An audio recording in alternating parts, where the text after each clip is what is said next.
te toi whaafelo i atu i le pa ia mau alunga o sio tātou nuu ma le kalesia. Whaatalo whaatu fo i le whaafonga mai mua a sā mua o lo mau mai nei whaasara launga. Ma lo le soifua maua, ma lo le folau manuia. O te talitonu ua longo ina le pa ia o tātou e kalesia e tusai ma le fuafuanga. Ia ina ia pawhala pēr ia a tātou sauninga ia sa mōle nei teimi. Ona ua whaisi toa telo i lanto ua fie i le whaamai. Ia maole a mātau pēr le anga inga o le nei whaamai. E mise i lanto ua fie o si o tātou nu. Ia ma longo ina lo utou malu. Ia isi teimi e toi amatalia ia tātou sauninga whaiteli. Ai o se tāpenanga fo ile nei e tusole upu fola fola mō le nei sa. Ia tātou te mawhau whaantasi ai. E meise le amatanga o le ni vai aso o se. Vai aso tā ua lava i le kālena le au kewi siano. Ia o lo tātou wanga i atu i puapua ngā le li i le whai ungo le ni vai aso. O le alongo ina fo i loutou malu ia e tusai ma tāpenanga o wale wha moe moe o tātou sauninga o le aso maliu. Ia ma le toe tū i le hasa o lumana. Ai mō le nei asa, ia manu ia tele lau whaafonga. Se i o tātou te tālu. Le atua tō le tasi pa i ai, le tamā le alo, ma le nganga pa i. E le umau vi inga i o mātou mutu. A wai ui lava ina whea ngai mātou ma whenga tāo le ola. A o mātou tali tonu lava ma le whātua tua, e tele o tū la fo ina i mātou. Whāfta i tele le li i. Iau whaamanu ianga i tele mō i mātou. A me se lava le wha o la tanga na mali waike wiso mō i mātou lungo le sātau. Mātou ai oi la o fiota mā wha mā ngalo mai i mātou. O tangata e lea uma. Mātou lava o ni tangata anga sala ma le sesei. E wha mā mai mātou e ala le toto ke wiso lo mātou oli. Ai oi la o fio le nei o sa. Ma nava mai alo o ngā pa ia. E ala i lau upu mō i mātou. Whetala i maia a whaalongolongo atu au o onga. Whamanuia i a sa mua. Whamanuia si o mātou. Alofa mai la o fio le i. Whesoaso ani mai pēr mō i mātou. A ulu tia ai la mātou fō launga. I nei vai tau. I whainga tau leo. Whesoaso ani mai la o fio ina ia māla malama pēr la mātou vai. Ia mātou loa atu le wha moe moe le lei. O lo e ta pena ina mō i mātou. O le manuia i tala atu o mea whainga tau. I lau suafa Iesu. Wala atu ai la mātou te talo. Amen.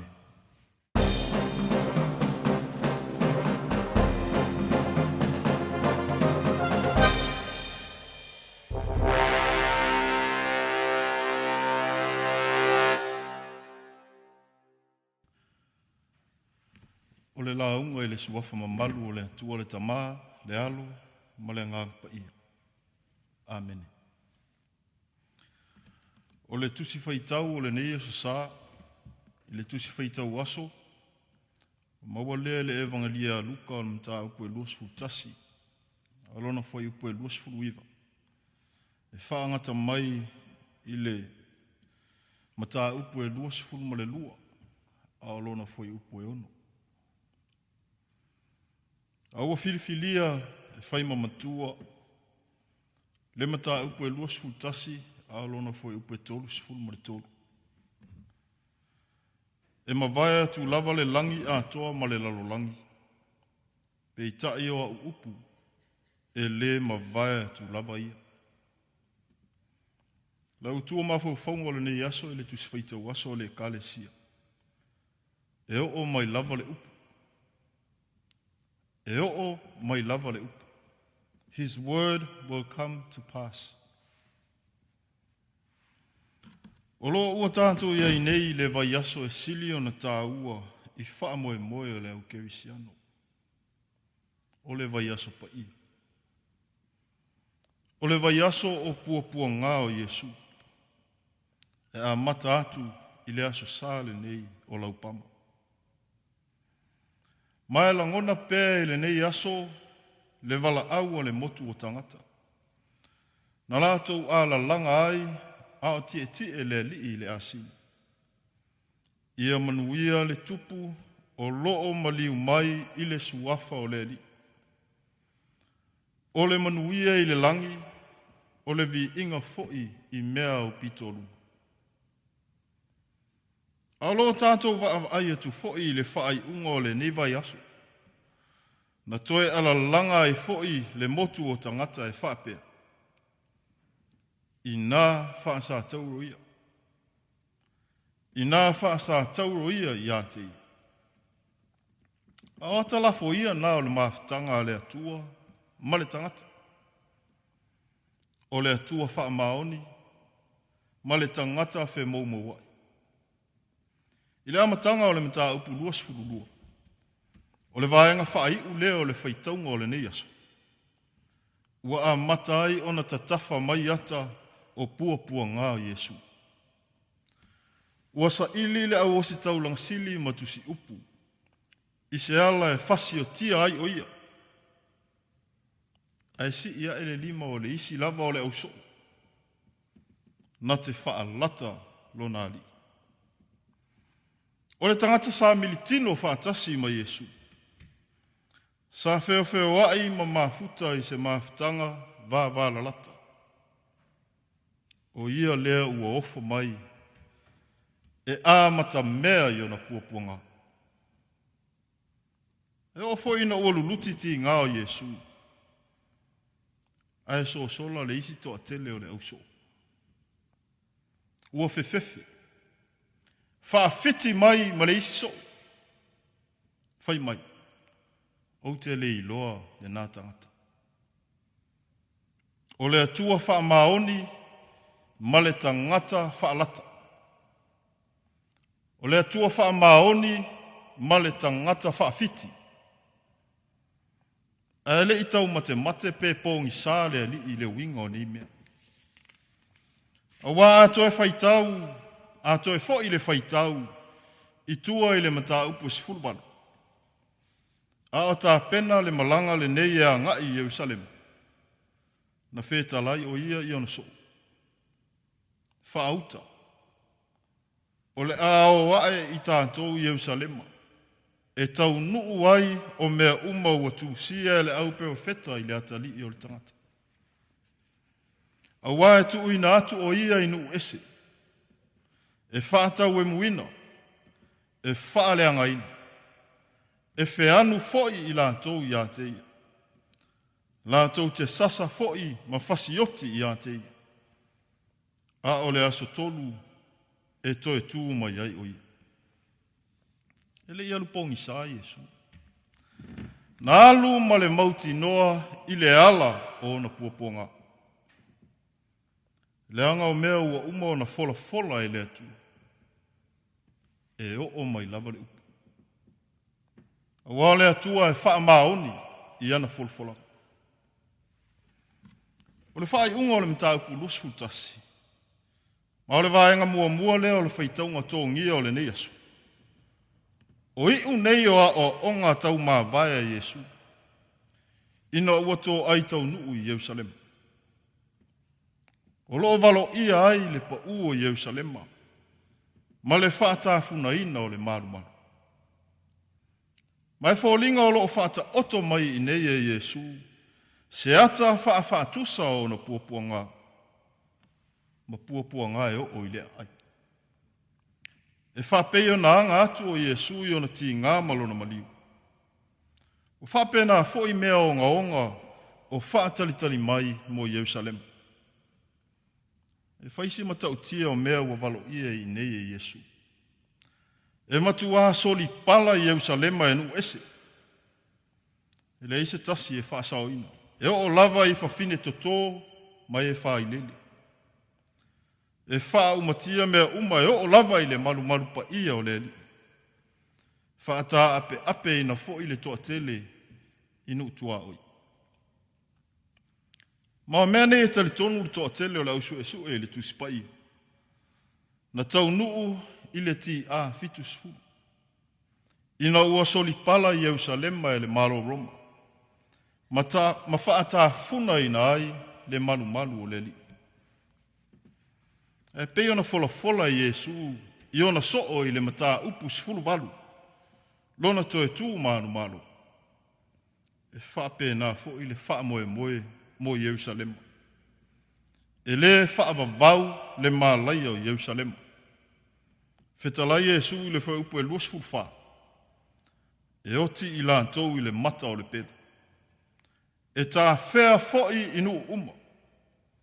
E solia foi Jerusalema e nu ese. Se ia whaai uina tau sanga o nu ese. O le wholofolanga o le wha moe moe manuia i tala atu o mea whaingata.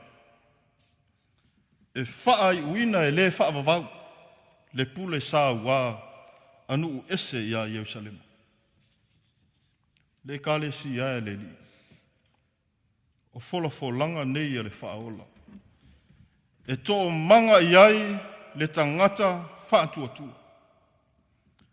Wholofolanga nei le whaola e maua ai le malosi o le tangata kewisiana.